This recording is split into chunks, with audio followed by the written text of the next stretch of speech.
드라마 환혼 6화 마지막 장면에서는 진요원으로 가게 된 무더기가 그 안에 있던 거울에 잡혀가는 모습을 볼 수 있었는데요.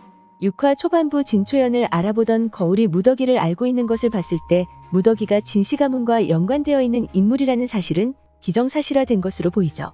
그리고 7화 예고에서는 거울에서 빠져나온 것으로 보이는 무더기가 세자와 서유를 찾아가는 장면을 볼 수 있었는데요. 제일 먼저 세자를 찾아간 무더기는 저하께서 자신을 생각해 주어서 그를 찾아갔다고 말했죠. 그리고 이후 서유를 찾아간 무더기는 단양곡에 나를 그리워하고 있었잖아라는 말을 건네는 모습을 볼 수 있었는데요. 아마도 그때까지의 무더기는 진짜 무더기가 아닌 거울 속의 무더기라 생각됩니다. 아마도 무더기를 데려간 거울은 그녀의 모든 생각을 알게 된 것으로 보였는데요. 그 거울로 인해 무더기가 위험에 빠지는 모습이 나올 것이라 생각되죠. 이후 장면에서는 호각을 불고 있는 무더기를 바라보는 서율의 모습과 서율에게 입맞춤을 하려 하는 무더기의 모습이 나왔는데요.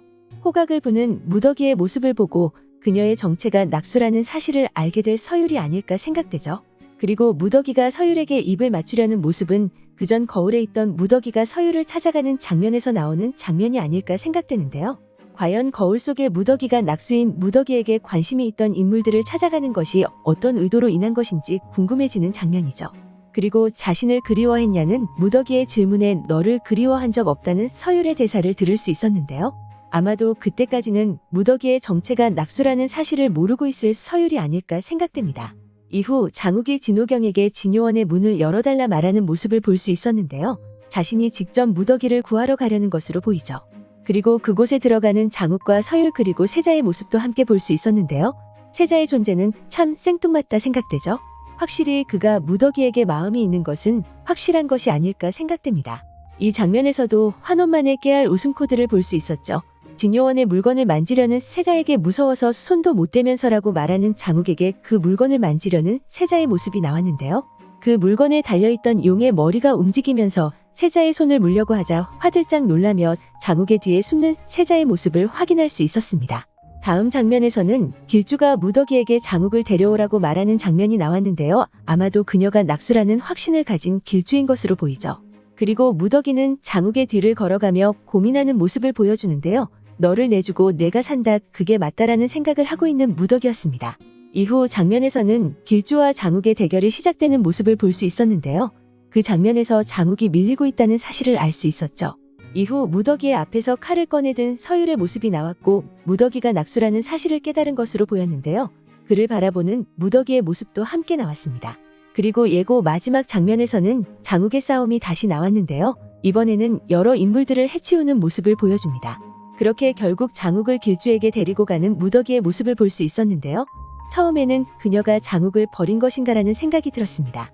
하지만 언제나 그랬듯이 그녀에게는 다 계획이 있는 것으로 보였는데요. 아마도 장욱의 수련을 위해 장욱을 길주에게 데려간 것이 아닐까 생각됩니다. 6화에서 장욱이 세자와의 2차전을 앞두고 이기기 위해 탄수법을 익히는 모습을 볼 수 있었는데요. 한 손에 기가 몰려있는 장욱의 손이 망가지는 모습을 볼 수 있었죠. 하지만 수련을 멈추지 않는 장욱이었고 그의 앞에 이 선생이 나타나 그가 손이 잘릴 수도 더 심하면 죽을 수도 있다는 사실을 알려줍니다.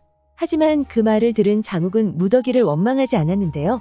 그렇게 세자를 이기기 위해 탄수법이 필요한 장욱에게 길주가 꼭 필요했던 인물이라 생각됩니다. 아마도 길주는 장욱에게 필요한 탄수법을 익히고 있을 것이라 생각되는데요. 무더기는 장욱이 길주와의 싸움을 통해 탄수법을 익히게 하려 했던 것이 아닐까 생각되죠. 그뿐만 아니라 장욱의 한 손에 몰려있는 기운을 여러 인물과의 싸움을 통해 온몸으로 퍼뜨리려는 수련이 아니었을까 생각되는데요. 그래서 제 생각으로는 그 싸움을 마친 장욱은 탄수법뿐만 아니라 손에 몰려있던 기운을 온몸에 퍼뜨리는 것까지 성공하게 되지 않을까 생각됩니다. 그 이후 장욱과 세자의 두 번째 대결이 시작될 것으로 보이는데요. 과연 두 사람의 대결은 어떤 결과를 가져오게 될까요? 오늘 준비한 영상은 여기까지입니다. 시청해주셔서 감사합니다.